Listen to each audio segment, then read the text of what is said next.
We're so glad to have Professor Pewitt here today. You can see, if you have very good eyesight, you can see from the screen that I've had up that Professor Pewitt is the Walter C. Klein Professor of Chinese History and Anthropology.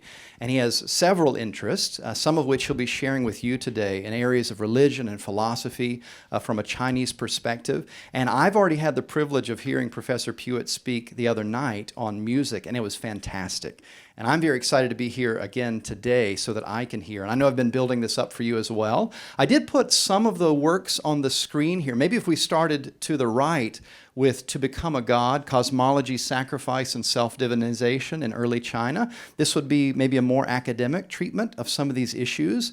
And then to the far left, a book which I've enjoyed, and I heard one of our faculty members say it changed her life the other night, The Path Here, What Chinese Philosophers Can Teach Us About the Good Life, which Professor Pewitt wrote along with Christine Gross-Low. And so we are very, very excited and honored today to have Professor Pewitt here with us. And of course, we'll follow the normal format to where we're going to listen very attentively to Professor Pewitt as he shares. And then in the second half, we're going to take your questions about what is the good life? What is a life worth living? What are some of the resources that we have? Some of the questions that you always discuss in tutorial. And we're very excited and honored to have Professor Pewitt help us with those questions. So let's give him a round of applause as we welcome him to come and share. Thank you. Oh, sure, yeah, I'll use this. All right. So, thank you so much. It is such an honor to be here. And what I will indeed be discussing today is about a life worth living. And, as has been mentioned, I will be doing so by bringing it to bear ideas that arose in classical China, arguing that some of these we should take very seriously. So what I will be doing today is bringing in some ideas from classical China and arguing that we should take them seriously. Now, to set this up, let me begin by reviewing some kind of standard ideas we tend to have about a life worth living. So what are basic assumptions we make about what we should be doing, particularly at your age, in order to live life well? So let me begin by saying a few words if I were in the US, what the answers would be, and I suspect this has really gone globally, so I suspect much of this vocabulary you have heard a lot and may have even been explicitly advised to follow. So, in the US, the dominant answer to the question of how to live your life is pretty straightforward. Look within. Look within and find yourself. Look within and find your true self. In fact, we will often tell ourselves this is what you should be doing if possible, ideally even before you get to college. So pre-college, you begin the process of looking within and finding yourself. And then the hope is, if you begin to do this, by the time you get to college, your age, then you can begin to go the next step. Once you've begun to find yourself, you can then say, given who I am, what is the type of career that would be best for me, that would fit my interests and what I love, my strengths, that would avoid my weaknesses because of who I am? And part of the goal of this period in college then would be to find a major that will help propel you toward that career. And if you do so, you'll be living life on your terms, according to who you are and what is best for you. Now, this all sounds wonderful, and it's even part and parcel of what we often tell ourselves as well about how we should even judge ourselves and judge others. Because if we're doing what I mentioned, looking within, finding ourselves, and guiding our career path according to who we are, then part of that too is we should learn to love and embrace ourselves for who we are, right?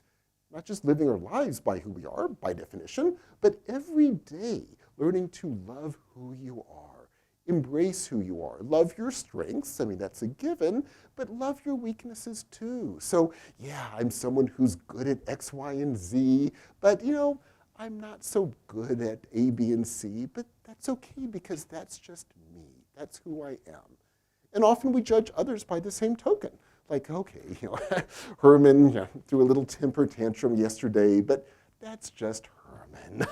Herman was stressed when Herman has a lot of things going on. He gets angry and he yells at people. That's just Herman. Meaning, it's okay. He was being true to who he is, and we should accept that he is who he is, and that's okay, as long as we're being true to who we are. And all of this sounds great, right? And if we live our lives this way, it means we will be living our lives based upon our sets of values, what interests us, what excites us, and we'll be making choices throughout our lives based upon that. In fact, we even usually go the next step too and say, not just the everyday stuff, not even just the career, but even something like finding a lifelong partner. Like, obviously you want to find a true self that will match your true self, right? And so we even have lots of things like dating apps that help us do this. And so you can take these personality tests that will tell you who you are and how you match with the other good people that would perfectly fit with your true self. And if you follow this, then hopefully you could date and eventually find a person that will perfectly match who you are. And those personality tests I mentioned, they even can help you with the first sets of things I've given you. So a lot of times they'll even tell you your careers too. So the personality tests, you can take them, you'll find out who your true self is. And it's not just that it'll be part of a dating app, it can even like literally give you a printout of, given that your personality type BQH, therefore, these careers would be good for you, they play to your strengths, and here are some careers you should avoid because they would play to your weaknesses, and you should, of course, avoid those. And therefore, in all aspects of life, your career, your future partner, you will find what fits you best according to who you are. And you'll be making life choices accordingly based upon who you are. I mean, all of this sounds great. I mean, it sounds like the way to live, and I'll even use the words we often will use to describe it, the way to live a true, wonderful, modern, liberated life. This all sounds great, right? And in fact, when I say it all sounds great, oftentimes we will think of these ideas kind of in contrast to what we think probably existed before all of this was possible. Right? Oftentimes we'll contrast this with, what we like to call traditional societies, where people weren't allowed to do all that I just mentioned. And in those traditional societies, they had to do things like rituals that told them what to do, that like socialized them into being a certain type of person. And unlike those, of course, we don't have to do rituals. We're liberated, and we can choose for ourselves based upon who we are, our true selves. Part of a modern, liberated world. So this all does indeed sound great, which may make it odd that I'm now going to tell you that maybe we are totally wrong in everything I just said. Maybe we are not just wrong, but maybe these ideas, in fact, are dangerous. They may be incredibly limiting. They may actually be limiting what we can possibly do with our lives, limiting the possibilities of how we could be living our lives, ironically, considering that we see these as the path to liberation. And we may be allowing ourselves to become incredibly manipulatable figures precisely when we think we are being liberated and living life on our own terms. Those are pretty strong statements to make, and I'm going to make some more extreme statements too. Because if this is the case, how would we gain a different perspective? Both to understand the dangers that I'm going to argue exist in our way of thinking that's now become so common, but also to give an alternate perspective of what concretely you could be doing to live your life well. And you kind of know based upon my work, but I'll lay it out anyway, I'm going to argue some ideas that arose in classical China, radically different from what we've been discussing, may actually offer both a very powerful critique of ideas we tend to take for granted and possibly, just possibly, a different way forward. To make this argument, I am going to begin with a quotation from a classical text that will stand, when I first say it, as almost a perfect example of our worst stereotypes about traditional ways of thinking, the ways of thinking that we like to think we've broken beyond and liberated ourselves from, and argue that maybe the quotation is onto something. So here's the quotation. It's from a person you undoubtedly have heard of named Confucius. And let me just give you the quotation.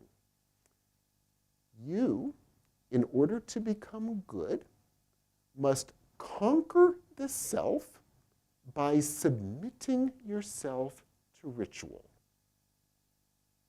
Conquer the self by submitting yourself to ritual. I mean, you hear that statement, it sounds like a perfect example of what we would not want to be doing with our lives. It's a perfect example of what those poor people in traditional societies used to think that finally we have broken from.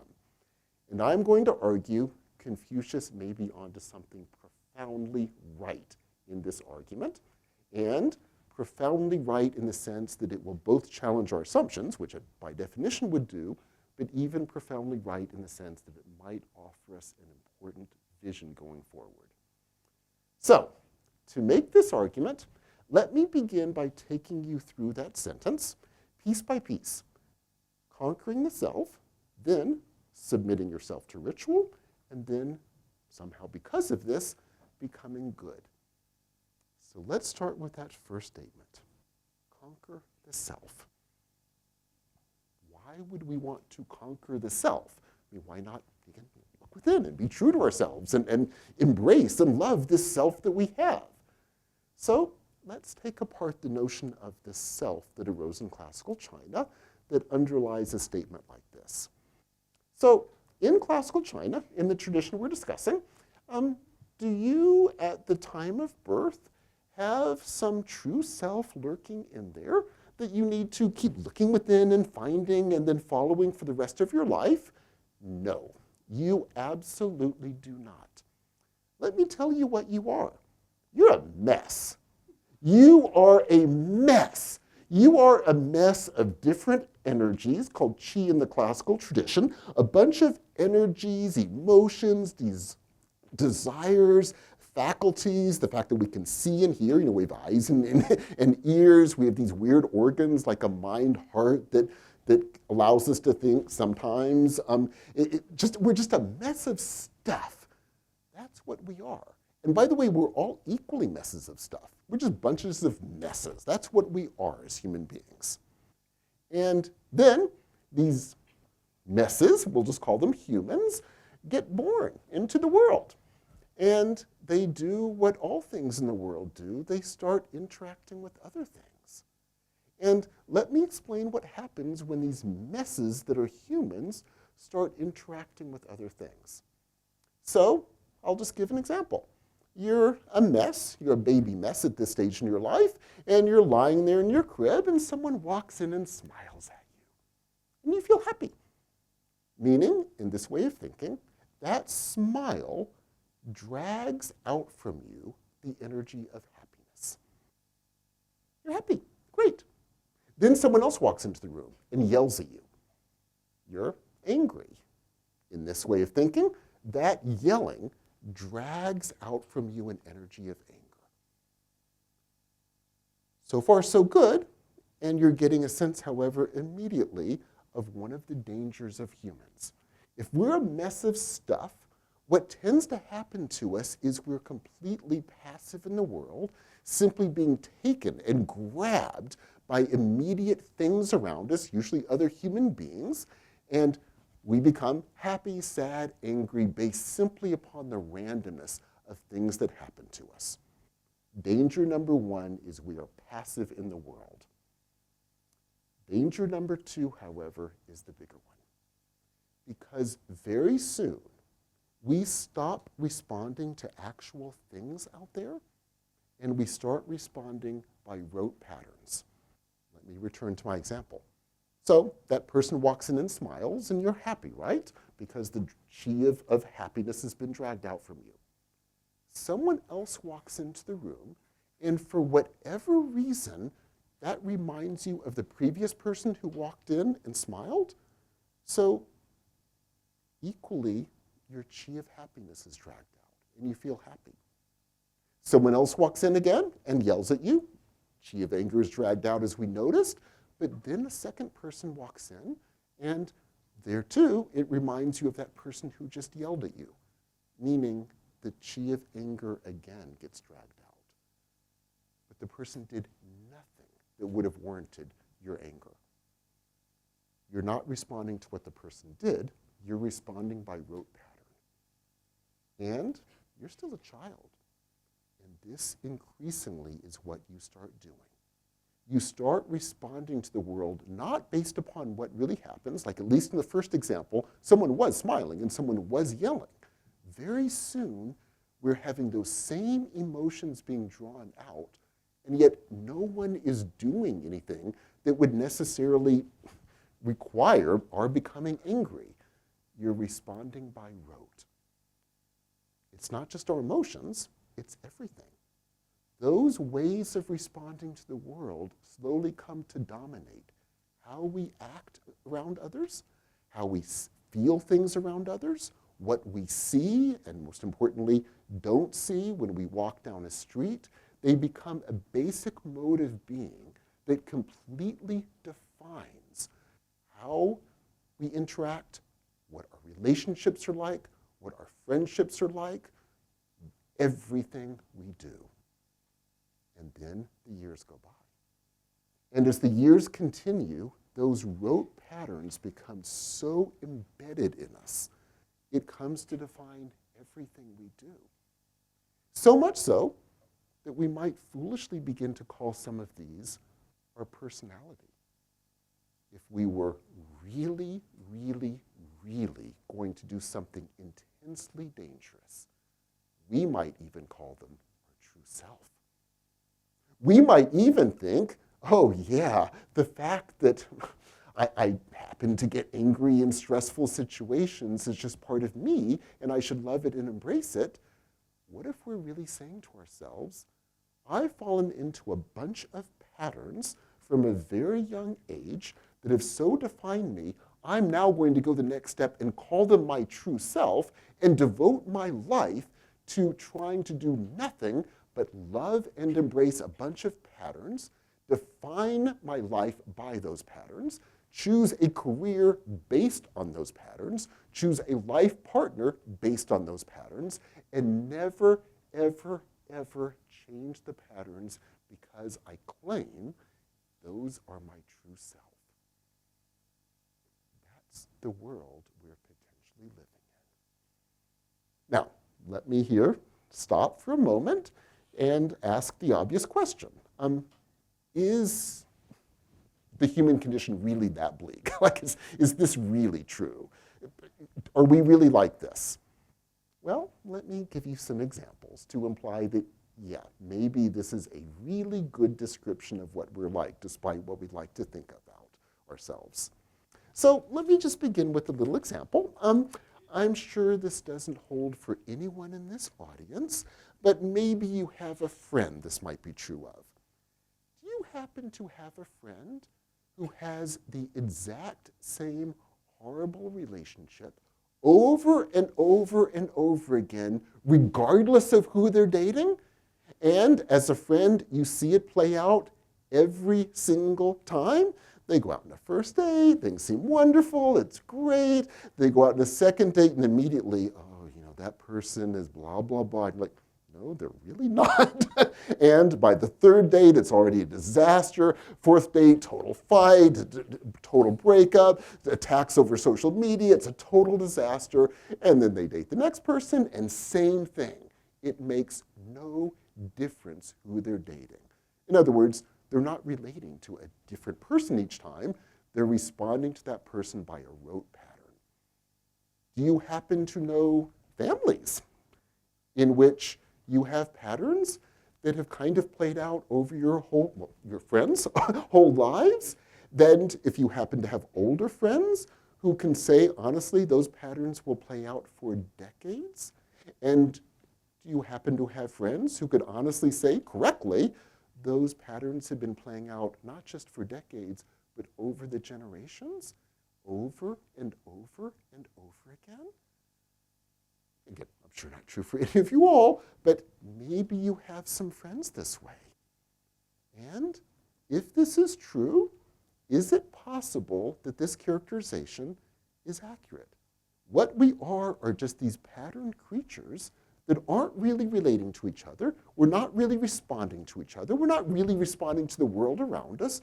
We're just repeating the same patterns over and over and over again. It doesn't matter who we meet. It doesn't matter what the situation is. We just repeat the same patterns. And if that sounds bleak, let's go ahead and push the envelope a little bit further. I mentioned at the beginning of the talk that maybe we're allowing ourselves to become incredibly manipulated by our ideology. Let's talk about that one too.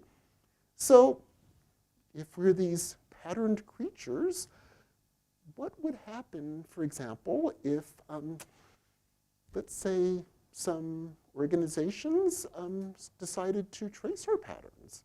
And what might they be able to do? So let me give you a concrete example. So I'll use our language.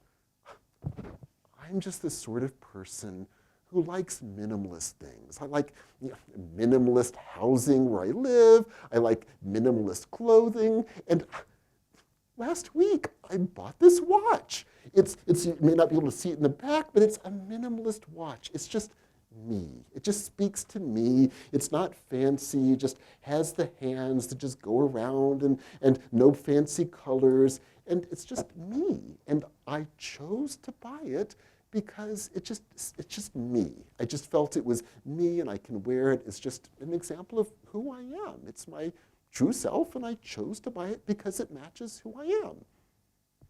So here's what really happened.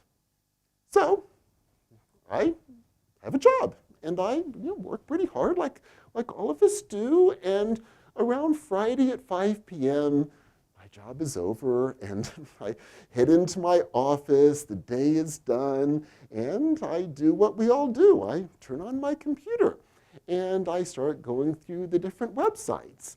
And New York Times, I'll look at the news, The Guardian, look at some more news. Then I start flipping through more relaxed sites. And lo and behold, around 5:19, up pops this nice, beautiful dark blue color that's really captivating. It's a beautiful color. And there's this watch. Click. Now, did I choose to buy this watch? Or is what happened the following? A set of algorithms have been following every website I have ever gone to, has charted out the time I go to every website, has charted out what sets of stories I go to and how long I linger on them, knows exactly what times of day at what times of the week I'm more likely to be feeling more relaxed and therefore foolishly clicking and buying things. And it knows perfectly well, Monday at 10 a.m., I'm focused on my job, and no advertiser would bother putting things up that would be likely to be clicked upon. So advertisers with less money would give me advertising at that time, but they know perfectly well. At Friday, 5:03, up pops the New York Times on my website.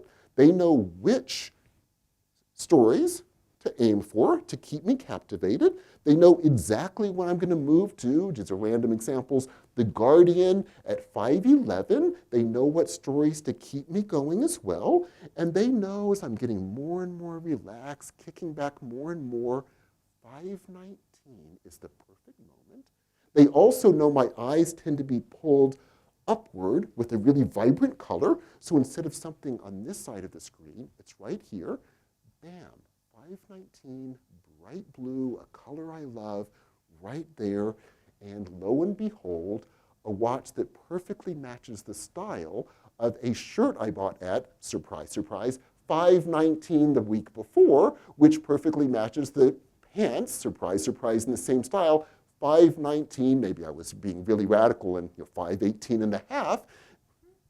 2 weeks before, it pops up, click. Did I choose because of my true self to buy this minimalist watch? Or were a bunch of algorithms that know my patterns, tracing me incredibly carefully, did they simply manipulate me into buying this? It's option number 2, needless to say. That's why I bought this. And note, it's not just that the algorithms traced my patterns, they did that. But by the time I'm getting to my example, they weren't just tracing my patterns, they need to keep me in my patterns because I'm not going to be manipulatable as long as I'm shifting my patterns. So they're going to be sure at 5:11, some news story that I like is going to be popping up, because otherwise I might get bored and water my plants or something radical outside of my patterns at 5:11. No, no, no. They need to keep me in my patterns. They know what will keep my eyes on that screen, and bam, bam, bam, 5:19, boom. Ad, I click, I buy it. The algorithms know I'm patterned, and they trace everything I do, keeping me in my patterns and manipulating me at the key moments. I live in the US. Have any ideas how elections now are being run in the US? We actually know one good example because we actually have the history of it. Ever heard of something called Brexit in the UK? And after Brexit occurs, people are doing Google searches. What exactly did we vote for? I mean, it was not well understood, the implications of this. And now we know that one of the key ways the Brexit vote goes through is campaigns I should say, were using these patterns. And right at the key moment leading up to the vote, people who oftentimes would never even vote start getting the pop-ups of all of these things, immigration, all of these things, stories to try to scare people that somehow Brexit is going to solve all the problems of lack of health care. I mean, just absurd. And yet, that's precisely the stories that are popping up at the equivalence of the 5:19 at the key moments, getting people angrier and angrier and angrier. Yes, I'm going to take control of my life. That was the word that's used. Take control. We're going to take control, end all of the things that are destroying my life by voting for Brexit. I mean, it's absurd, and yet unbelievably effective. Did people look within, follow their true selves, and choose Brexit? No. They were manipulated by incredibly effective algorithms that understood their patterns, kept them there, manipulated them, and bam. So let's add up the gruesome pessimistic version of this. We like to think we are true selves, liberated, choosing for ourselves how to live our lives based upon who we are. Maybe we're a bunch of patterned creatures repeating the same patterns over and over again, allowing ourselves to be manipulated by organizations that know what we really are and can easily manipulate us as they choose in order to do things they want. That's what we are. So, if there's anything to this, do you want to love and embrace these patterns? No. What you want to do is break them. Going back to our quotation, you don't want to love and embrace this self. You want to conquer it. That's what you want to do. Now, let's move to the second part of the quotation, which in truth may be the tougher part. You might think, okay, admittedly, there's something to this. So we don't want to be those sorts of people that admittedly we kind of are. But even if that's the case, remember the second part of the phrase was, submit yourself to ritual. Why? I mean, if our problem is that we're patterned creatures, wouldn't ritual be more of the same problem? Like, do we need more patterns if we're already a patterned creature? Shouldn't the goal be to pattern ourselves and really be liberated and run around with no patterns and jump around and dance on tables? I mean, wouldn't that be better? No, we'll get to why that would not be a good idea later, but first, let me explain ritual. Why in the world would a Confucius think if you're going to conquer the self for the reasons we mentioned, that you should be submitting yourself to ritual as the possible solution. And here's part of the answer. To explain what a ritual is in classical China, let me begin with an example and then explain the larger significance, both at the time, but more importantly for us, as we pull out from it. So let me begin with an example from their time to talk about what they meant. So for this example to work, you're placing yourself back in ancient China. This is, sadly, a very patriarchal culture. I wish I could say, so try to imagine a culture totally different from our own. Sadly, it's not so difficult to imagine. We haven't changed that much, sadly. And it is also a world where power is largely hereditary. I'd also like to say, we have to imagine such a world. No, that's still kind of the world we live in. So, sadly, that part isn't going to be too difficult. And the next part, given that background, is the following. You are a ruler. You're a king. And in this example, it's a patriarchal culture. You're male. You have a son who is also male, who will therefore eventually succeed you. And you are a king, of course, because your father has passed away, and this being hereditary monarchy, you accordingly have come to the throne. So let me now give you the example, the ritual example, and then explain why this occurs. Here's the example. You're the ruler. You and your son, who will eventually again become the king, go to the edge of the ritual space and you stop. And then you walk into the ritual space without blushing. Now that's bizarre detail. Why would you be blushing? Here's why you can't blush. Because when you walk into the ritual, you're not you, and your son is not your son. When you walk into the ritual, you are the son, and your son is your father. In fact, to be more clear, your son is his own grandfather, and your son, but he's not your son anymore, therefore walks and sits on the throne as the ruler. Your son is the ruler, your son is the father. And you, but you're not you anymore, you are the son. You face up to your son, but he's not your son, and look at him, but he's not your son, he's your father, his grandfather, and your ruler, and you have to pay obeisance to your own son, but he's not your son. And your son looks down at you, his ruler and his father, but no, now it's the son and the subject, and he looks down at you. You give him the ritual obeisance, and there's a ritual set of offerings based upon the fact that he is now the ruler and your own father. Then, after all of the ritual offerings, you both stand up and you walk to the edge of the ritual space, and then you walk out. And you're back to being the father and the ruler again, and the son is back to being the son.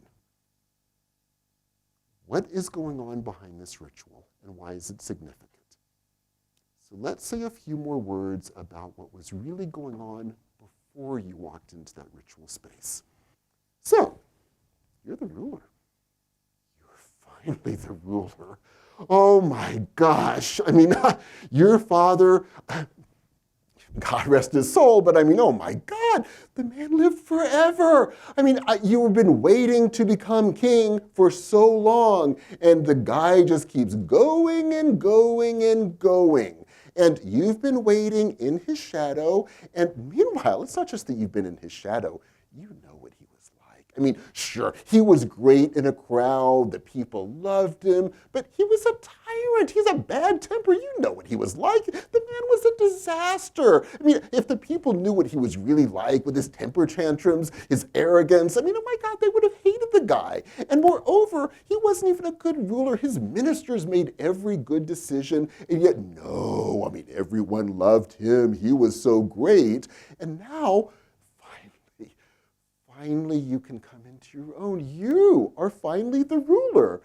But they don't seem to like you. Maybe you're not as charismatic, but you work harder than he did, to be sure. You're a much better king. You're much more on top of things. And yet, they don't like you.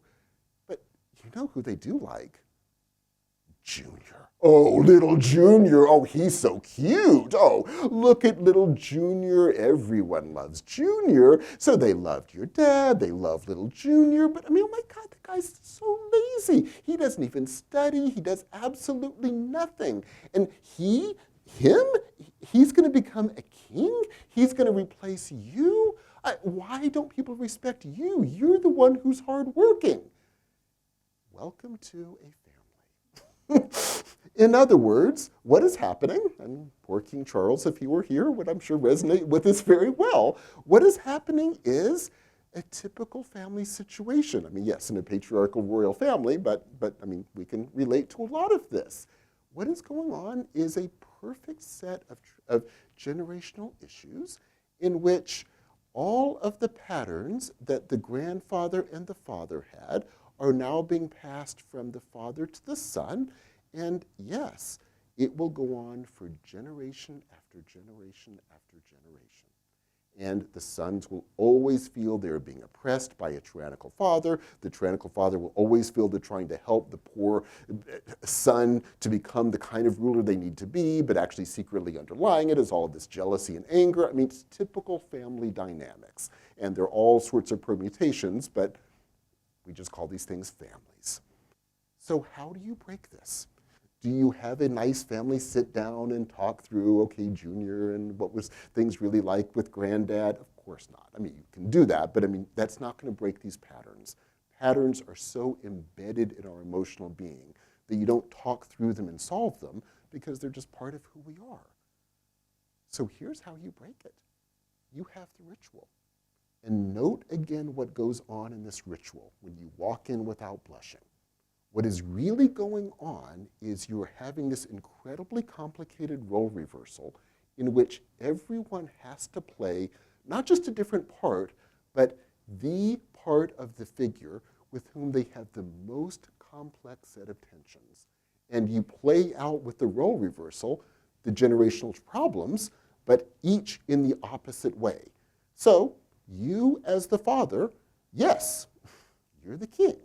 And you are now experiencing, and sadly throwing onto poor Junior, all of the dangers that come from that, all the insecurities, all of the arrogance, all of the lack of ability to empathize with those around you. Sadly, this is very typical of people in positions of power, and all the more so within a family. And there's poor Junior. He's very young. He's the object of all of this. But he, too, is being forced in the ritual to see the world differently.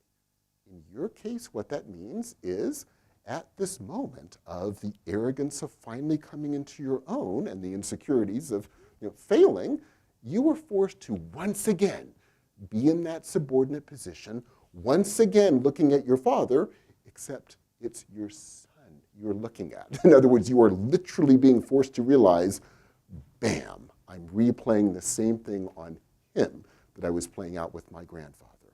And you were forced to relive that, not just cognitively, but emotionally. And of course, going the other way, the son is also learning from an incredibly young age precisely that level of arrogance that comes. Imagine sitting on that throne and the oppressive dad is there. Like, oh my gosh, this is a really nice throne to be sitting on. And he immediately, from a young age, gets a sense of what's really going on behind the father. Yes, my father is having that sense of arrogance. And he's having it precisely because he was where I usually am, below, looking at his father, and now I'm here and I'm getting a sense of it. And each, therefore, begins to see the world from the opposite perspective. Then, of course, they walk out of the ritual. And they return to the old patterns. You start yelling at the child again, blah, blah, blah. Same pattern set in again, but then you go back. And you go back over and over. And this is only one of a whole series of rituals you're doing with all of the members of the family and with all sorts of divine figures, with the population in various symbolically represented, all based on these complex sets of role reversals. Why are you doing all of this? Or why are you being made to do all of this? Again, you're being submitted. You were forced to go into that ritual space. The reason you're doing it is if these patterns are so much a part of us that we don't even see them as patterns, we just think this is the way the world operates, who we are, and the way relationships are. When you're being forced in that ritual space to not just have different patterns and not just be playing and acting a different person, but play acting the very people with whom you have the most tensions, seeing the world from the opposite perspective, it forces you in practice to begin to see that, yeah, what's existing outside the ritual space is not the normal world, or rather, it's a current version of a world that has sadly become normalized and naturalized, but what it really is a set of patterns. And you sense it because you literally live outside of those patterns in the opposite way. And what that means, if you're being forced to do this over and over again, is you begin to recognize that, yes, the world is patterns. Much of what you are in the world is a set of patterns. Much of how you relate to others are sets of patterns. Many of these horrible family dynamics that can become so devastating are patterns, and they're all changeable. Because what we really are these messy creatures that, yes, fall into these patterns that can dominate our lives, but by the same token, we are messy, and they're all ultimately changeable. The rituals forces you to recognize that, but then it goes the next step. Remember, you're not just doing this once or twice. You're doing them over and over again. And if you're doing them properly, early on you're being submitted. You're forced to do these. But if you're doing them properly, you begin to do more than just realize that there are patterns out there. You begin to recognize, precisely because it's a messy world, and precisely because you begin experiencing with the very people with whom you have the most patterned issues, you begin to experience different ways of relating to them. You begin to experience something else, which is what it would be like to recognize you are messy, those around you are messy, the world, in fact, is messy, even though it is highly patterned at the moment, and you begin to recognize how it can be changed. You begin to recognize that, yeah, you have these ritual forced role reversals, but even outside the ritual space, you can begin to shift things. You can begin to recognize patterns, see the dangers of them, and you can begin to learn how to twist them and shift them and break out of them. And slowly this becomes part of your training that you're doing all the time, not just if you're physically in a ritual space. It becomes a part of your mode of being. And therefore, if you are conquering the self by submitting yourself to ritual, that gets us to this third part. You become good. That might be the bizarrest statement yet of the phrase. What does that mean? So it's not an easy term to translate. It's variously translated as goodness, benevolence, humaneness. There's not a good translation because there's not a single easy way to describe it. But based on what we've been discussing, there's certainly a way to understand it. And here again, let me give you an example to make the point. So the person who gives this quotation, as I mentioned, is a figure called Confucius, rather well known.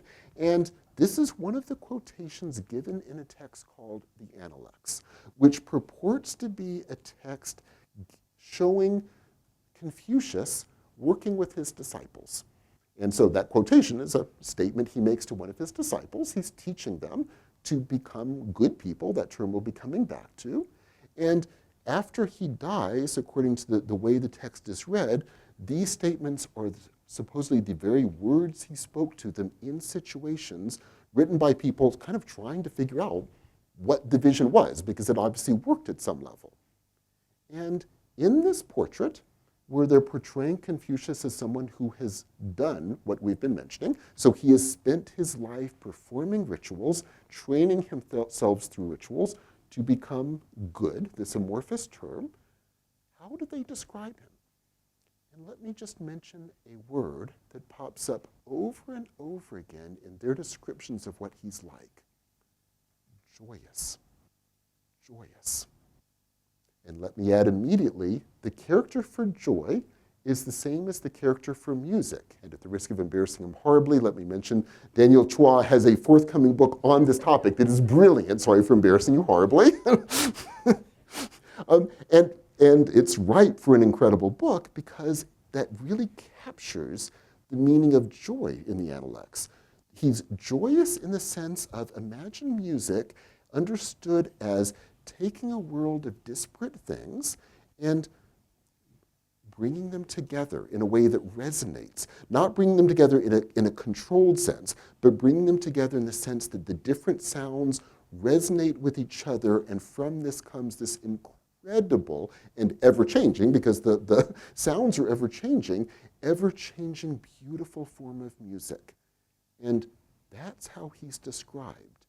And concretely what this means is he will just walk into a room, he will sense the set of patterns playing out around him, and he will just do something that will shift the patterns, or even break the patterns in some moments, and shift the whole trajectory of the situation. So he'll walk in, he'll quote a line of poetry, he'll make a statement, he will straighten a mat and ask people to sit on it. He will just do things because he so senses the situation. He will sense, by quoting this line of poetry, for example, that will bring out a certain response at this moment, and in that response, that will shift all the patterns currently playing out and shift the whole trajectory of the situation, but shift here being in a crucial sense, meaning people are no longer responding by pattern, they begin actually responding to each other as messes, but as messes, therefore, that can begin to resonate with each other as opposed to simply by rote pattern. And the view is Confucius achieved this through a life of this ritual training. But note, by this point, he's kind of beyond the rituals. Like, he's not looking into a situation saying, okay, I see the patterns playing out here, so let's do a role reversal where you become that person, this person. He's beyond all of that. All of what we were mentioning is a training ground to getting to where he is. And where he is sensing a situation and just doing things that would be the equivalent of a ritual act, but there's no ritual telling him what to do. He is just sensing, at this moment, this is what I do. At this moment, in other words, because he has become so good at seeing the world as messy, seeing how patterns have developed, and seeing what to do to shift those patterns and break them. And if he does that at a mundane level, literally walking into a situation and quoting a line of poetry, the idea is he does it at a larger socio-political level too. The social and political world are equally controlled by these patterns that literally can go on for centuries, sadly. I mean, it's historically undeniable. And yet, the implication is they absolutely are changeable too.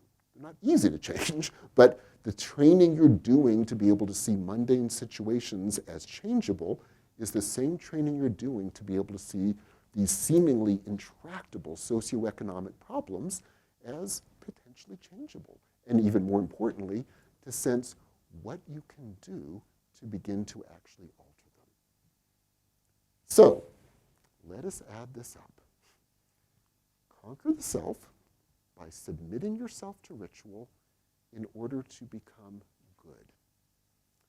I've so far been giving examples from classical China, role reversals, Confucius joyously at the end of his life, training students to, like him, involve themselves in ritual training to become good. But let me now finally bring this to our own day. I've so far been discussing our own day in kind of negative terms. So what would this mean for us? If we are pattern creatures, if we have become incredibly manipulatable by the degree to which we are patterned, and if we are, if anything, making things incomparably more dangerous by describing all of what I've been talking about as an aspect of our liberation, hence all the more thinking we don't need to change it, because why would we change it? It's a perfect modern liberated world. What would this mean? So what I would like to lay out is the following. What I've been hoping to do here is something like that ritual role reversal we've been talking about, to help you have the perspective from the point of view of classical China of our world, and by hopefully breaking our usual way of thinking and challenging some of our assumptions, you begin to see an alternate way of living. But then again, what would that mean for the next stage? What does it mean when we leave the ritual space and return to our lives outside of the classroom? And here is my hope. If there is anything to this way of thinking, I think the implication would be the following.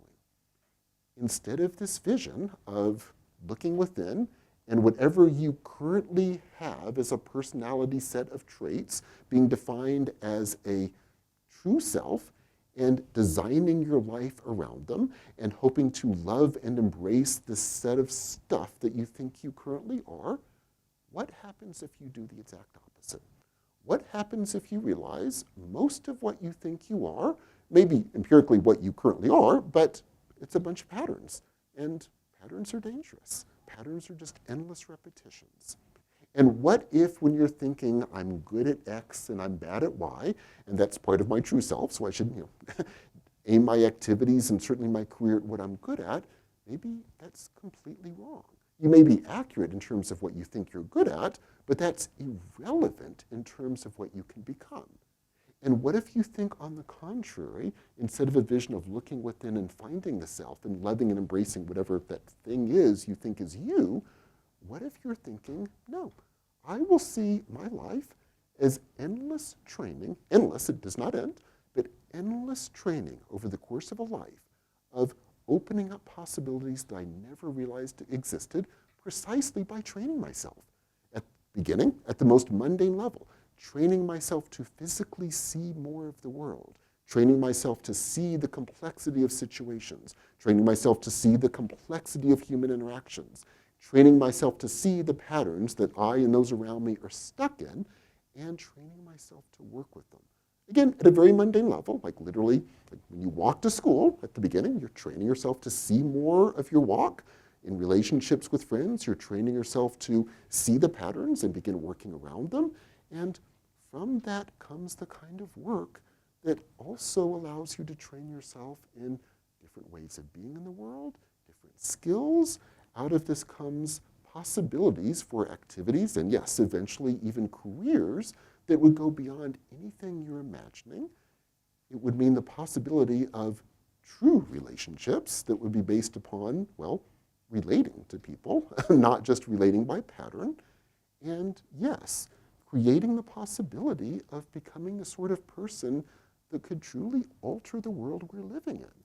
Because part of what you would be doing is training yourself not to think of a stable world. I just am X, I am good at Y, I am bad at Z, and here are the sets of things I should do because of who I am, and I'm trying to find a good place for me to exist in a stable world. You're training yourself to see, no, you're a messy creature in dangerous but also wonderful ways that means. You can train yourself. You're training yourself to realize the world, in fact, is ever-changing and can be caught in patterns for centuries, but absolutely is changeable.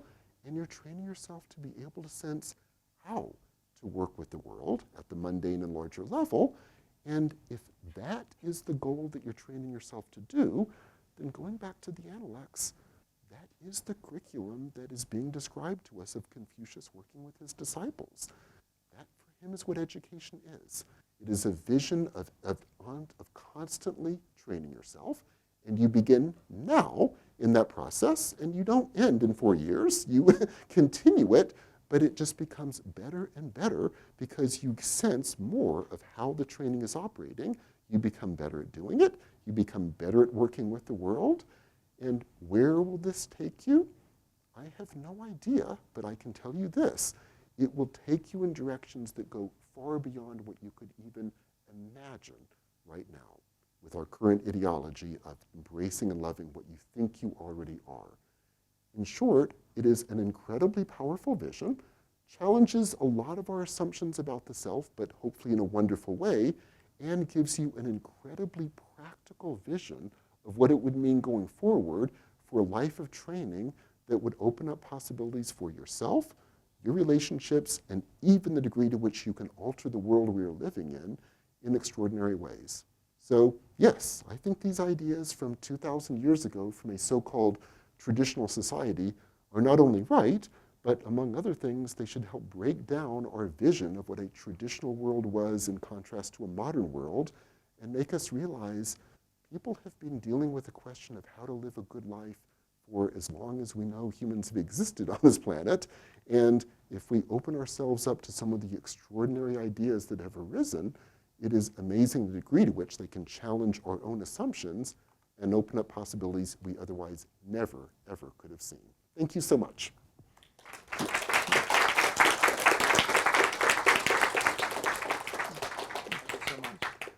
Oh, absolutely.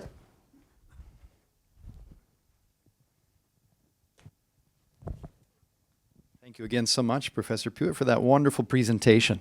And I'm very curious. I get the honor of having the first questions before we kick it out to the students. And I think for us here in East Asia, we have a bit of a different problem perhaps than in the United States, where I'm from as well, and that most of the students, as we look at them, will have some level of familiarity with Lunyu, with the Analects.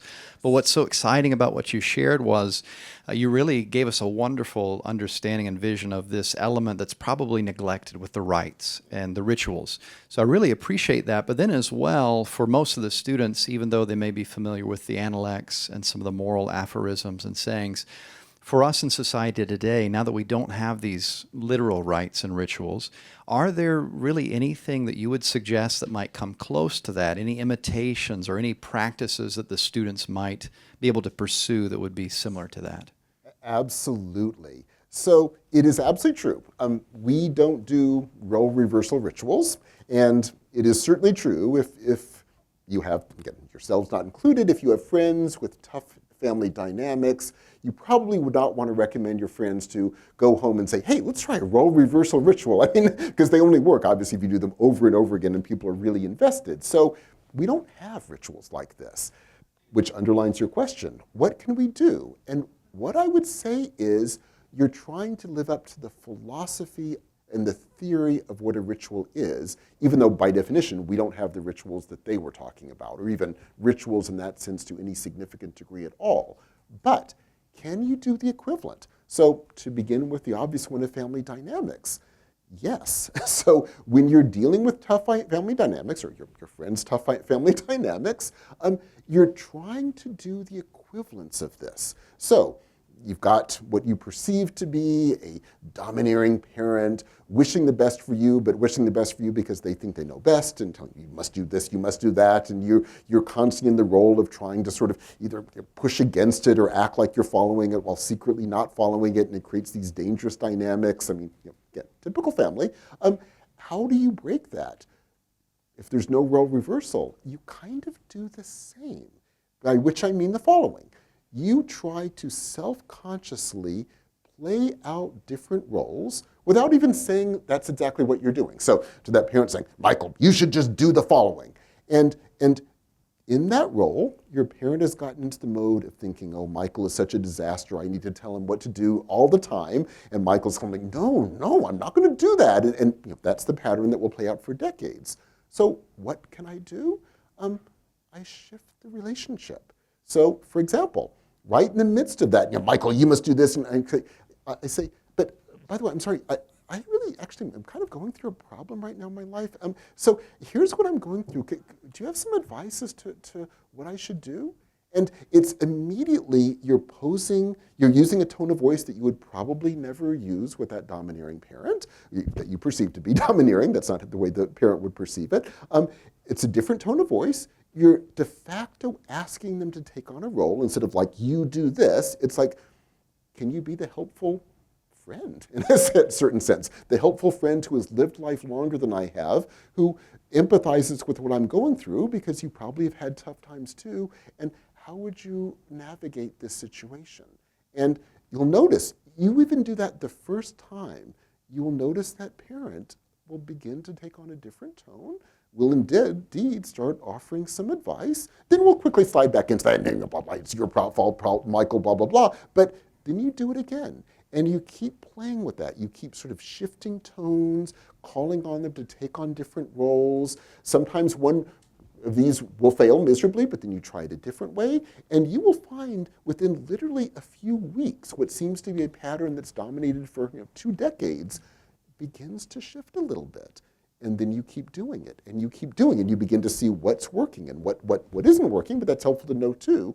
And you'll be amazed at how quickly something that seems utterly intractable, and minus your work literally could go on for decades, begins to shift. And you might think this could never work in practice. I promise you it works, 100%. I mean, it is amazing the degree to which that works. And I just use that as one example in answer to the question. Think of doing that all the time. So I mentioned in passing when you walk to campus, it is probably amazing if you stop and think right now, what is on that walk that you make every day to campus? You probably have seen very little of it. Start training yourself as you walk. Begin to really notice what is around you, notice the different weather patterns, notice the architecture, notice the trees, and by doing that, it's amazing the degree to which it just becomes more and more a part of you as the weeks and months go by, that you just start physically seeing more of the world around you. In situations, you start training yourself. Begin to sense situations, sense what's going on, and begin to try to do what Confucius is described as doing. Shifting situations by tones of voice, things you say.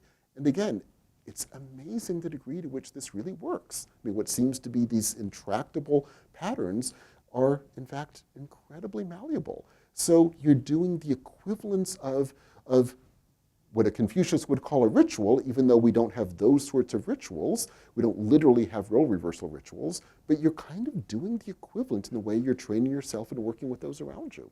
Very interesting. Well, this is exciting and kind of a hopeful message, because then for yourself personally, there's the hope for change, and then even these situations around you. That's encouraging. Thank you. Of course. All right, maybe towards the very back in the gray sweater. Yes, go ahead and just speak up if you don't mind. Sorry, one more in the back. Yes. Yes, go ahead.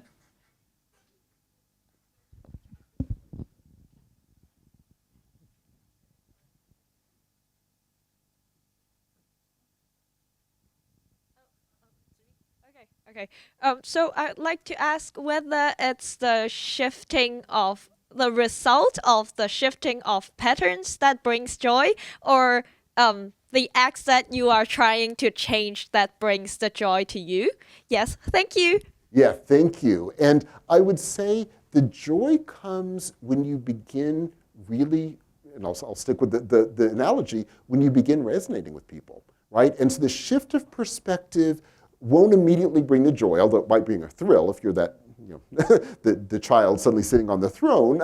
But the real joy is the step after. So the break of perspective begins to allow you to see that, oh yeah, I'm in a patterned relationship and it's changeable. And then, as you said, the next stage when you begin to work with that, certainly you begin to sense the possibility of really relating to those around you. So you begin to have a kind of beginnings of a sense of joy.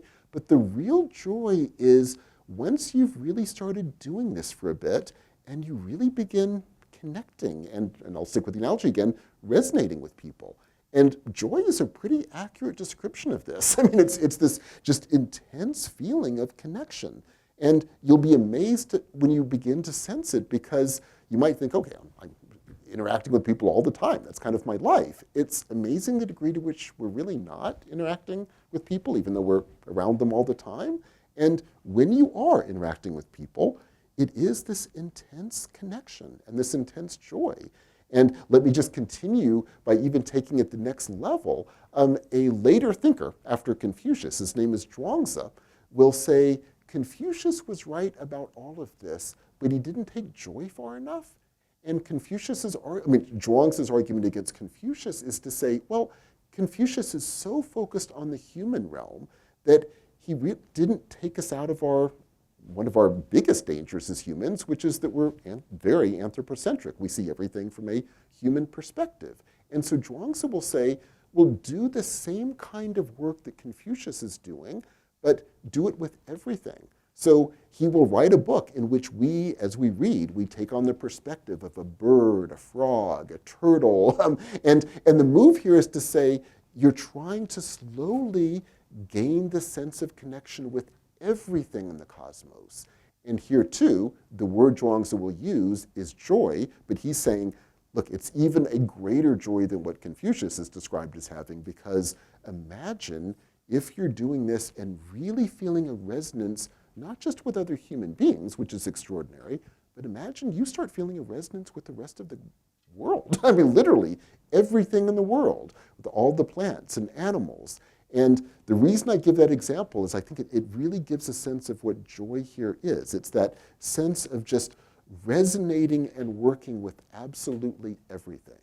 And it's an extraordinary vision for where life could take us, because it's a joy that is both extraordinary and inherently involves not just looking at the world and seeing its beauty, but actively being involved in shifting it and changing it for the better. So thank you so much.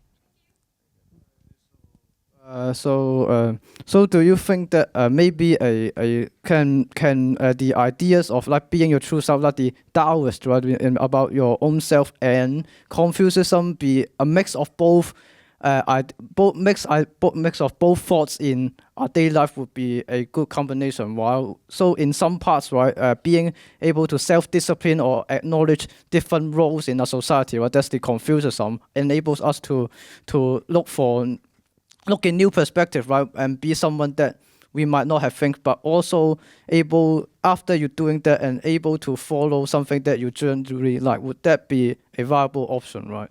Yes, I think that's a beautiful way of putting it, and I'll just strongly underline it. Part of what I find so exciting about the classical Chinese tradition is once this general vision is being laid out, very early in the tradition by a Confucius, then what happens is you get successive thinkers doing exactly what you're mentioning, which is to say, let's take this core idea, which is extraordinary, and continue to work out its implications and expand it, which means for us, at 2,000 years removed learning from them, it means in practice doing exactly what you mentioned. So at some moments you'll be more Confucian, at some moments you'll be more Taoist, and in both of those, it's not even that you're shifting from one philosophy to another philosophy. What you're doing is sort of using each to break the limited vision of the other.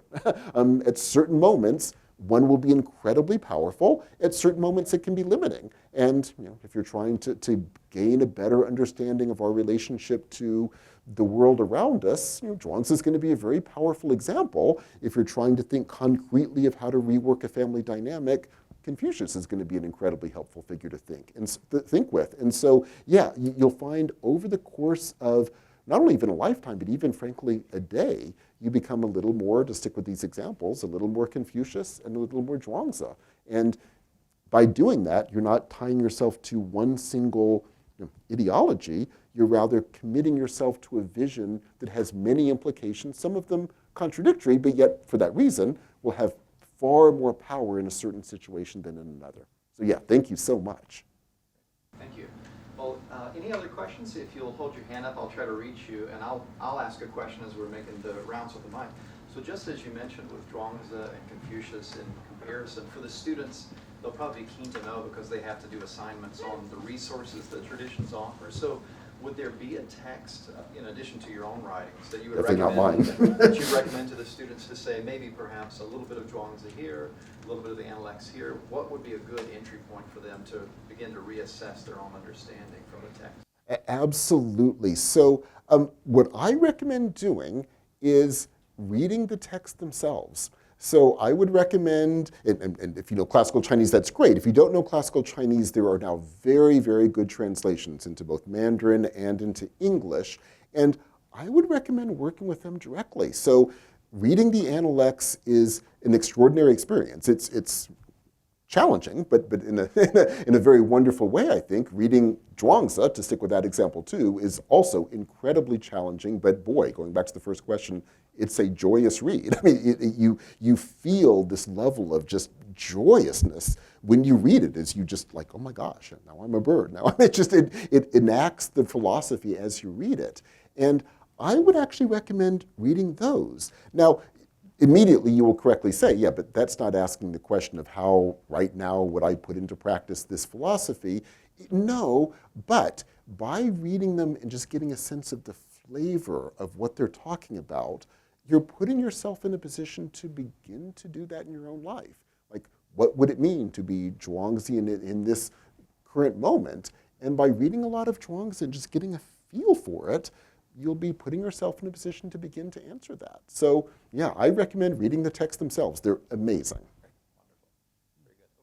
Yeah, thank you. Thank you very much for your sharing today about the ritual, Li. And also, I realized that there is others like Ren, Zhi, and Xin. So, which order do you recommend us to learn these 5 teachings? Yes. What I would say is all of them are worth learning, and the order I honestly cannot tell you. And what I would even do is go the next step and say, you'll find in practice you're shifting constantly. So let me give you an example from another classical text, but it's so telling on this.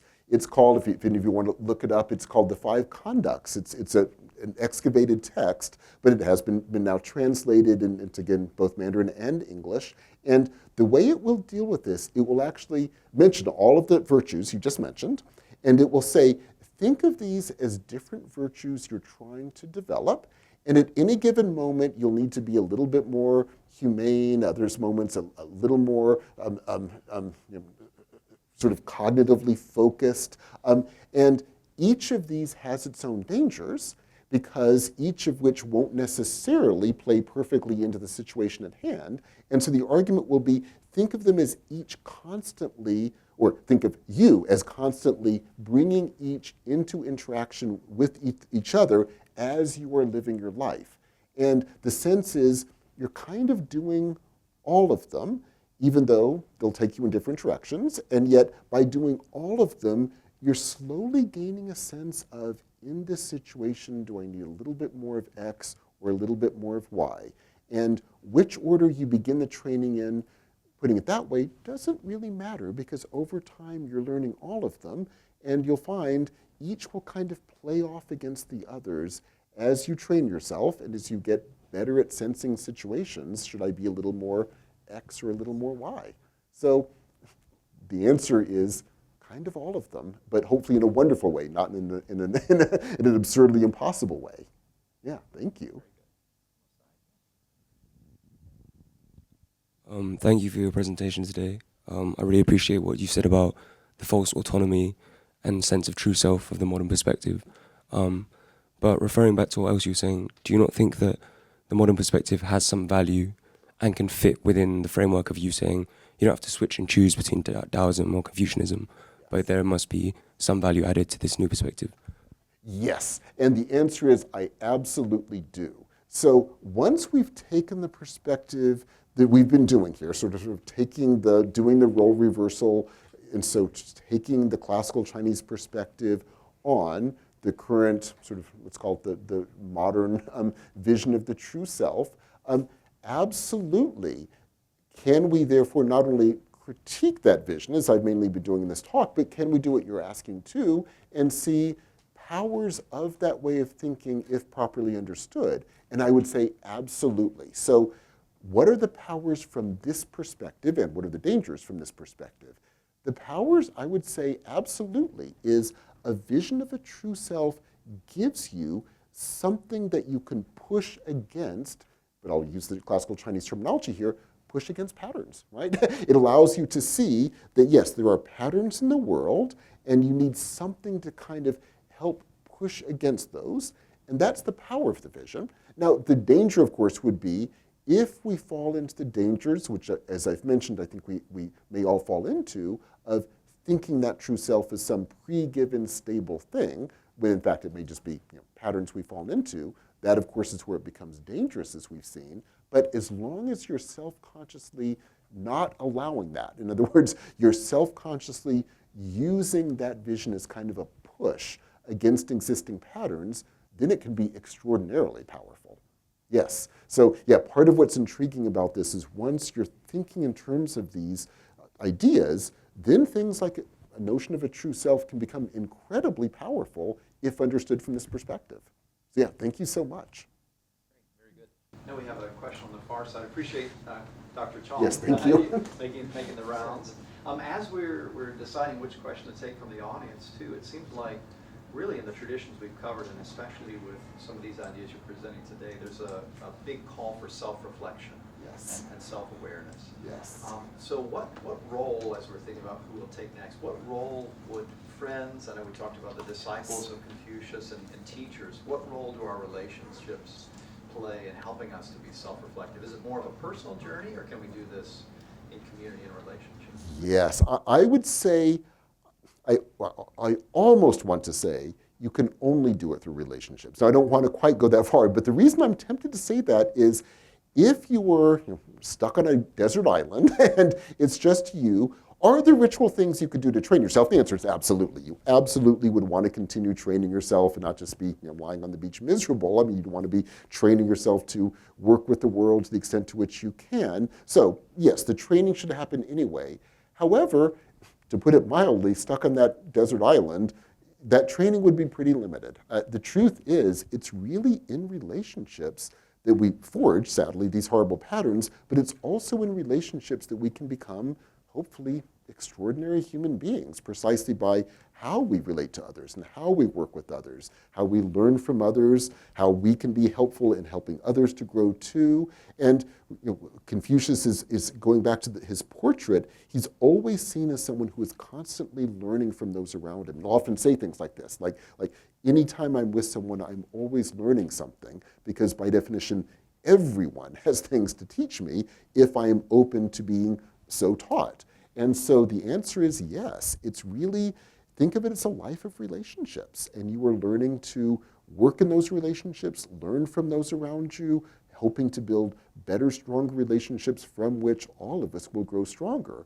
And again, I won't quite go so far as to say it requires relationships. If you're ever stuck on a desert island, do the ritual training anyway. But yes, it's a vision that really is based in relationships. Yes.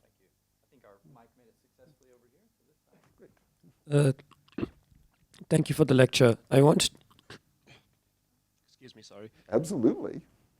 Thank you for the lecture. I wanted to ask, from the perspective of religious Confucianism, because today we covered more philosophical Confucianism. Does Confucianism offer its followers, say, like an end goal or an ultimate goal? Because with most of them, it's like enlightenment or personal fulfillment, or it's something like, breaking the soul from a rebirth cycle, something along those lines. Because from what I hear, Confucianism primarily is about subjecting yourself to rituals and breaking bad patterns. But I couldn't help but feel like most of the examples you gave, or most of the situations you brought up, were in relation to your relationships with other people. But oftentimes, people also say you shouldn't constantly change yourself for others. You should try to keep some aspects of your personality the same. So I can't help but see how Confucianism might be confusing in the sense of, like, if you're always trying to reassess your patterns, is the purpose of Confucianism to just continually change, or is there some ultimate end goal? Yeah, and part of what is so fascinating about Confucianism, fascinating and powerful and maddening, but I think it's part of the power too, is no, in terms of what awaits us at the end of all of this. And it's part of what makes it so powerful. So imagine we do everything we've been discussing today, and you really do, devote your life to this, you do the ritual training, you do become this extraordinary person, like a Confucius, creating an extraordinary world around you in which people are truly flourishing, yourself very much included. Imagine you do all this. Then you die, and what happens? You're dead. I mean, it's part of what's so powerful is there's no argument for any kind of divine reward that awaits you. You won't go to a heaven. You won't have a better rebirth. You won't go to some paradise. You die. And part of it, which is a very difficult message, and yet I think part of the power of it is to say, if you really take that seriously, it means it just sort of raises the ante on everything we do in this life, because this is kind of it. Or I'll take out kind of in that sentence. This is it. Like, this is, we happen to be born, we happen to be alive, we won't be alive for terribly long. If we're lucky, if you'll make it a few decades. And in those few decades, either we will do extraordinary things and help create worlds where we and those around us can really flourish, or we'll fail. Either way, no reward or punishment awaits us, but therefore everything comes down to the degree to which we do create worlds where people can flourish. And so therefore, getting back to the question of like, is that all there is? Powerfully, the answer is, yeah.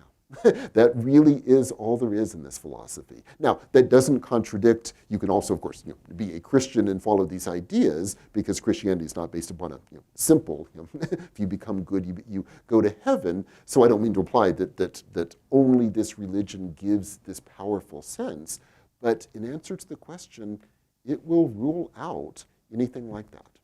And so kind of, when I keep referring to the sort of mundane way we live our everyday lives, if it's really true that this is kind of everything, that mundane everyday stuff becomes unbelievably important. We don't have an eternity to grow. We have, again, at best a few decades, which is an extraordinary vision. Yeah, thank you. It's very powerful. And just to help you students out, that sounds like a very good candidate for one of your questions about the motivations that are being offered by this tradition. So the urgency and the short time frame you have sounds like a good candidate. All right, I think we have a question. Oh, further to the right.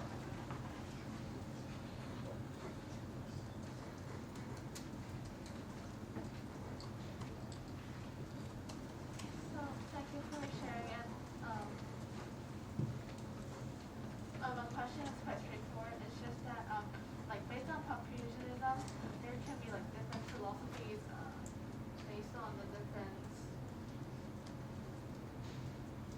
based on the different teachings by Confucianists, Mengzi and Xunzi. So, like, when we face these nuances or even big differences between their teachings, like, how should we deal with it? Like, whether is it studying their teachings or executing these theories in life? Thank you. Yeah, absolutely. So I've been mentioning Confucius and then one later figure, a Taoist named Chuangzi. But you're absolutely right. Even sticking with the Confucian tradition alone, very soon after Confucius, you get one figure, Mengzi, often translated as Mencius into English, and a counter figure, Xunzi, both of whom see themselves as coming out of Confucius and with radically different interpretations of what's going on. So you might wonder, so which is right? Or do I somehow read both even though they disagree with each other? And what I would say is, yes, you want to read both. And yes, they disagree with each other. And yet the goal isn't to decide who is right in an abstract sense. It's rather, and it goes back to the earlier question too, you'll find in certain situations, if you take these ideas seriously, you'll at times be more of a Mengzian and at times more of a Xunzian. So let me give you concrete examples of what this means. So Mengzi will often talk about the work that we've been discussing here in terms of generational models. So he'll use things like a metaphor of a plant growing and saying a plant to grow needs proper soil, it needs watering, it needs constant work, and yet it is a natural organic growth. And think of your striving to become good like that. You're not trying to strain too hard. You don't want to, as Mencius says, pull on the plant to make it grow faster because you'll just kill it. You're trying to nurture it. And you're doing the equivalent of, to yourself, of giving it good soil, watering it, nourishing it. And think of it as nurturing, which also means when you're dealing with humans, you're kind of sensing what is the more organic way to connect with people. And so you're constantly using these organic metaphors. Then you switch to Xunzi. And totally different metaphors. He loves metaphors of like the craftsman. He'll say, think of what you're born with as just this gross bunch of stuff. And it's like clay. And you are taking the clay and you're kneading it and working it to make it into a beautiful pot. So like your life is, you're a potter and you're taking just pile of clay and you're digging it with your hands and making it into this beautiful pot. You're making yourself into an extraordinary person, but it's very strong work. Or he'll say, like, think of yourself as a woodworker. You've got this crooked piece of wood. You have to twist it and work with it and cut it and then bang at it. And that's what you're doing to the self. Like, it's just this very, very, very strong constructionist set of metaphors. Now, who's right? I'd say in different situations you'll find one makes more sense, and in other situations the other makes more sense. And the reason both of them can look back at the analect saying, I'm following Confucius, is the truth is both can point to passages where that does seem to be pretty accurate for Confucius. Or putting it the other way, I think if Confucius had lived to see the debate between the two, Confucius would say to both of them, yes, but what are you debating about? like sometimes it's more organic and sometimes it's much more constructionist. And so I'd say read both and listen to both. And they're both onto something, even though they sound contradictory and hate each other. At different times of your life, you'll be a little bit more of one and a little bit more of the other. And again, I think Confucius would say yes to both. They both are capturing a piece of what you will be experiencing when you're doing the ritual training. So great, thank you. So adding on to the previous question on the final goal to Confucianism, and we today discuss on subjecting ourselves to rituals and breaking bad patterns. So my question is, what defines these bad patterns and what defines a good ritual as well? Yes.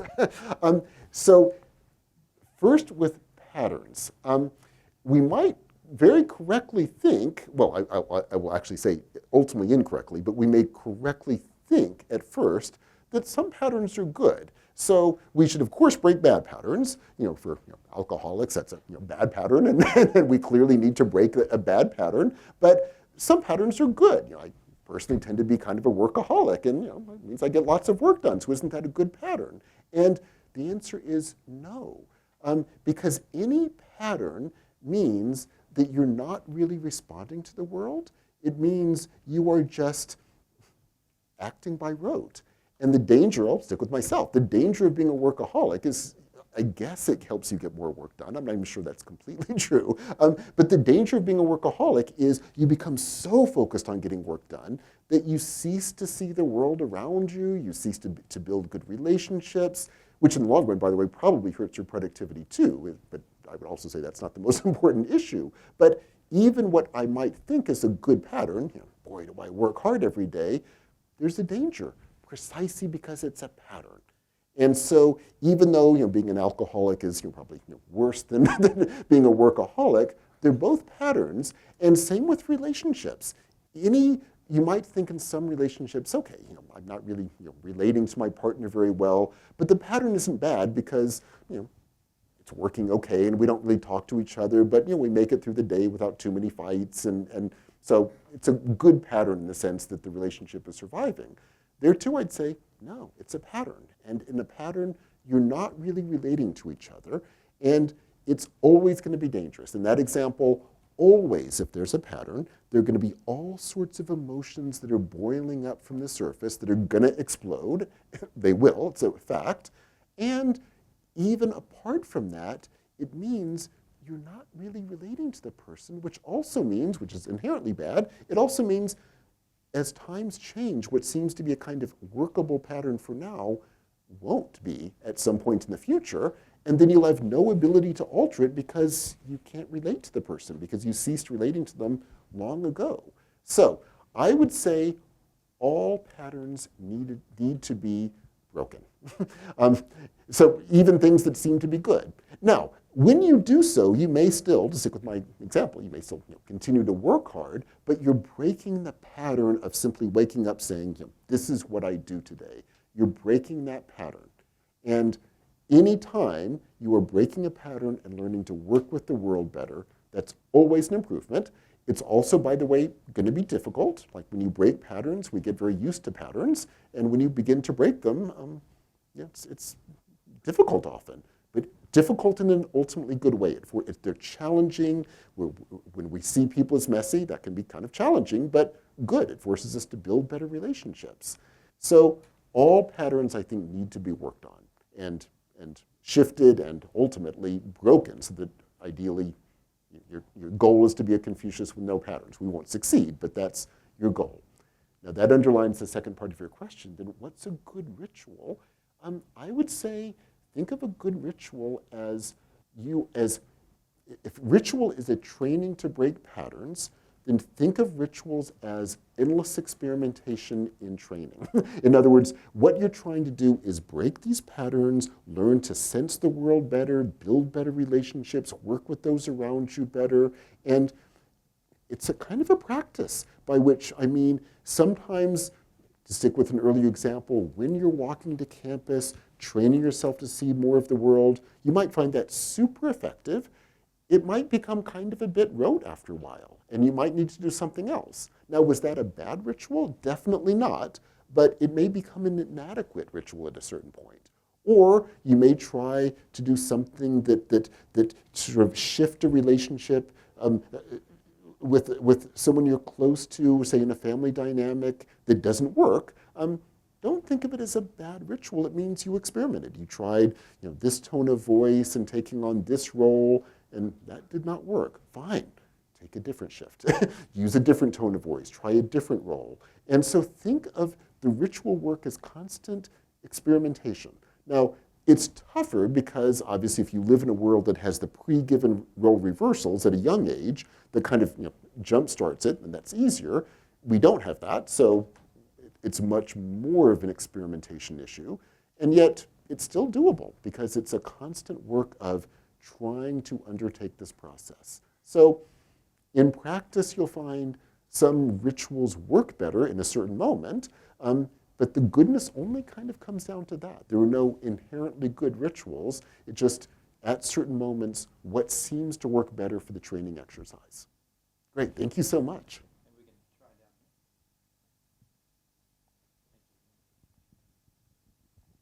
Hi, thank you for the presentation. So I want to ask a question about, just like you mentioned that some patterns may be very challenging to solve, or maybe people around you is so arrogant to change. So how would you suggest, or what did Confucius say about how to keep up this mentality into keeping up the rituals or helping people to flourish in the future? Thank you. Yes, yes. So let me give a concrete example of this that will seem intractable, and I suspect it's something that every single one of you have experienced in some aspect of your life. So let's imagine you're working and you have a colleague who, and I'll use terminology that I'll be questioning momentarily, who's just a really mean person, like a really mean, aggressive, competitive person. And you have to go in and work with this person, but they're just mean, they're competitive, they're out to get you because they're competing with you, and they're just a really bad person. What do you do? So let's rethink that situation. Now, I'm not implying this is going to be easy, but imagine we're not going to say he's just a bad person. No, he is someone who has fallen into a pattern of being what I just mentioned, so that may be an empirically accurate description, but it's a pattern. He doesn't have a true self at birth that makes him behave this way. He's fallen into a pattern. And by the fact that he's acting that way to me means I've become part of that pattern. Like I've done something that kind of is playing into his competitive elements for whatever reason. Obviously, I would hope unintentionally, but I am. And so my goal is not to say, how do I change this evil person? It's, how do I change this pattern that I've fallen into with him? And he may well have it with other people if he's acting this way. And then it becomes the concrete question of, again, since we don't have role reversals, but the concrete question of how do I start playing different roles with this person? And so I'll give a variation of the example I gave before with the difficult parent. So this competitive person, I try to shift the role. So instead of me being the competitor to him and he's trying to destroy me, I go up to him and say, by the way, you've been working here longer than I have. I have to write this memo. Can you give me a sense of what I should do here? I don't really quite understand how this works. Now, one side of him will think, here's how I can get Michael to write a really bad memo and I'll win again. But if I use the right tone of voice, and I may need to work on this more than a few times to be able to do it, but if I get the right tone of voice, it might bring out other sides of him. Because again, we are messy. There are other sides of us than play out in these patterns. And I might at some point hit a side of him to think, I actually can help Michael here. And it will bring out another side of him that otherwise I literally have never seen, where actually he can be a very helpful person. And then once he starts becoming helpful, then I can actually start talking to him about other things. And I might slowly begin to find out why he's acting this way and what might have happened when he was younger, perhaps as a child that was playing into this. I might begin to actually form a friendship, imagine that, with such a person. And that all may sound utterly impossible with the people you sadly have probably encountered who meet this description, and yet I can tell you from personal experience, it absolutely works. I mean, there is no one on the planet who is so just stably horrible that you can't work with them. With some people, it takes a lot of work, but if you're stuck working with them every day, you'll have a lot of time. And it's amazing the degree to which you can shift people. And again, part of it is remembering you're part of the pattern by definition, which means you can change the pattern because you're part of it. So it's a very concrete example, but I would say think of all the situations you're asking about as something like that mundane example. It's how do I shift this pattern because I recognize it's a pattern, and then it's an experimentation of how to break it and how to shift it and how to really begin relating to this person. Yeah, thank you so much. Excellent. Again, really, really hopeful, and I appreciate that part of the message. So maybe for our last question, as we're getting close to the end of the time, with all this talk about pattern, earlier you were mentioning what we would say pattern recognition. Yes. With now that we're all part of the AI generation, and there are corporations and institutions that are really good at recognizing us, selling us watches, as you said. Absolutely. So I could ask the question in a silly way, which is how much time would Confucius be on social media, Facebook, Instagram? But then really for the students, what would your advice be from this perspective or these perspectives to really assess how much they're letting themselves be led or at risk of being led by these different entities, which are very good at manipulating us?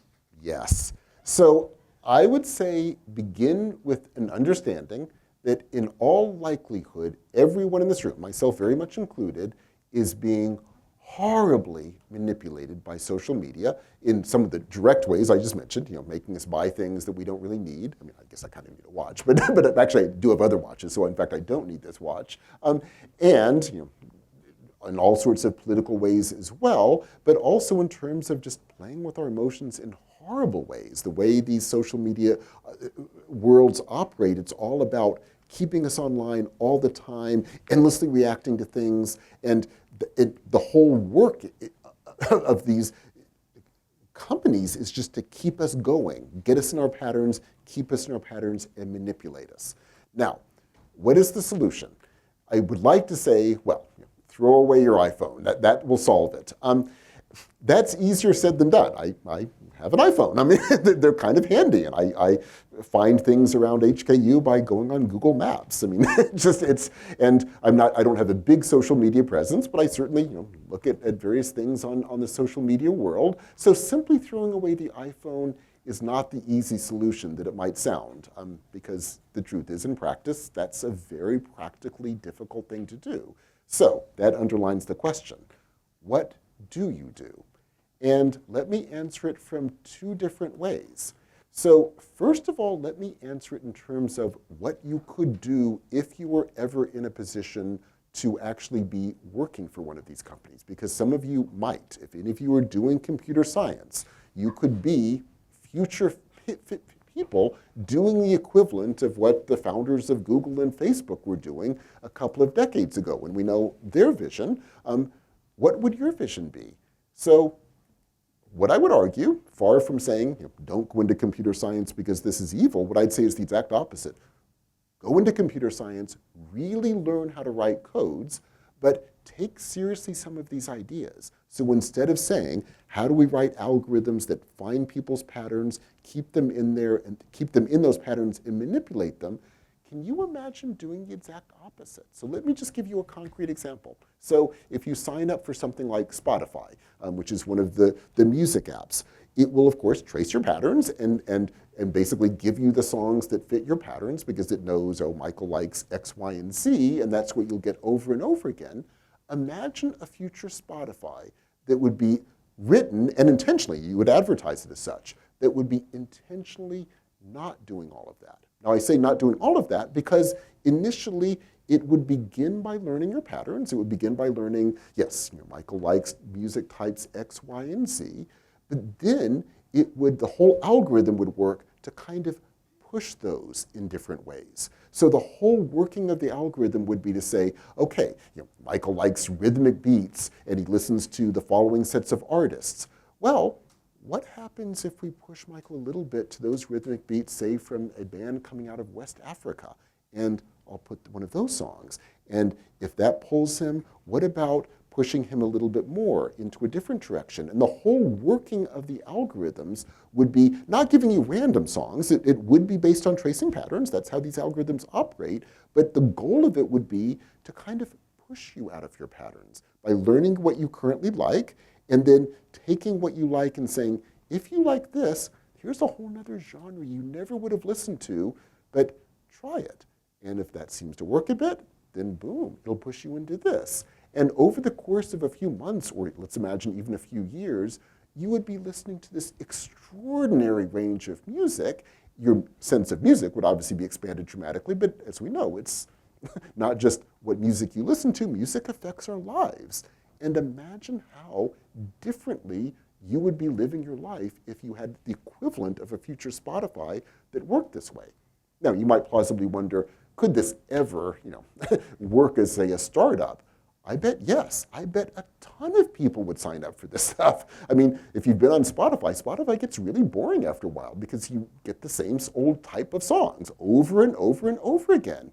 I bet tons of people would sign up for a site that would say, join us. And we're not going to give you random songs, like we will learn what you like, but then we will stretch you. And over time, we'll keep stretching you. I bet it would be huge and would be extraordinary. So I give that as just one concrete example where it's not, let's get rid of algorithms that trace patterns. Rather, let's write algorithms that trace patterns, but then start doing things like we've been talking about. Instead of saying, Michael's true self is he likes music X, so we'll just give him music X as long as he stays on Spotify, we'll say, okay, Michael's not a true self. He has patterns that likes this sorts of things, and let's expand them. I think that is workable. Now, let me answer the question from the other side, for those of us who are not writing computer codes and just working in social media. Could we do the same thing in usage? My answer is yes. And let me give a sort of far-out example, but I mean it. I mentioned this figure Zhuangzi before.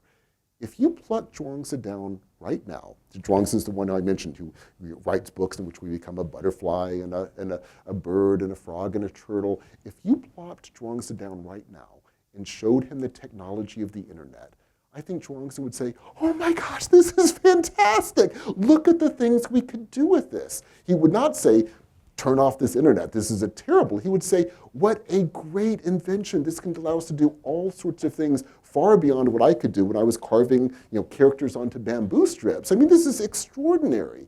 And I mention that to say, that's how we should be thinking about it. Could we work with this incredible thing called the internet and start doing extraordinary things? Not just if we're writing code, as I mentioned before, but as a user. Could we? The answer is absolutely yes. Could we use social media in ways that would be incredibly opening in the ways we've been describing? We were describing how we fall into patterns in relationships. I mean, boy, do we fall into patterns in social media, but could we be users that would be breaking those and doing extraordinary things? Here too, I think the answer is absolutely yes. So the problem is not the technology. The problem is how we use the technology, or how we allow the technology to be using us. In the former example, in both cases, how can we use the technology in extraordinary ways? If you're writing code at that level, if you're a user at this level, either way, it's how we use the technology. And I think we could do extraordinary things with this technology. We're just allowing the technology to be based upon one vision of the self that happens to be incredibly limiting and dangerous. Thank you so much. Well, this has been fantastic. I've enjoyed it, and I hope you have as well. And more than just getting the answers for your assignments, I hope this has really been powerful for you for your own life worth living. So let's give one more round of applause, Professor Pruitt. Thank you. Thank you. Thank you. Thank you. Thank you so much.